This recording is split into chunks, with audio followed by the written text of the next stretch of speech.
કેનેડામાં મોસ્ટલી લોકોને ખબર જ નથી કે તમે જે પાણી પીવો છો એ એકચ્યુઅલમાં પીવા લાયક છે કે નહીં.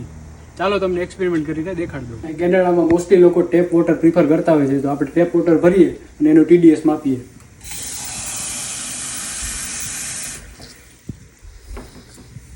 તો આ છે TDS મીટર.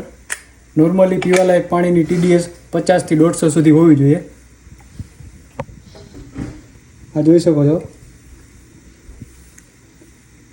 787, મતલબ આ પાણી પીવાલાયક જ નથી. જો તમે આ પાણી પીઓ તો તમને કિડની સ્ટોન થઈ શકે છે ભવિષ્યમાં.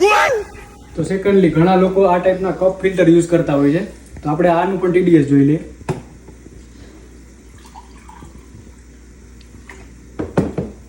આ ફિલ્ટર થયેલું પાણી છે, જોઈએ આપણે.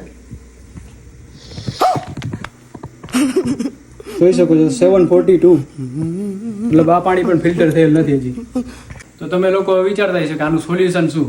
તો સોલ્યુશનમાં એક જ વસ્તુ છે કે તમારે તમારા ઘરમાં આ ટાઈપનું એક આરો ફિલ્ટર લગાવવું પડે, જે તમને પાણી આપે એ તમારું પીવાલાયક અને હેલ્ધી હોય. તો ચાલો હવે આપણે ફિલ્ટર વોટરનું TDS ચેક કરીએ. આ છે ફિલ્ટર વોટરનું ટેપ.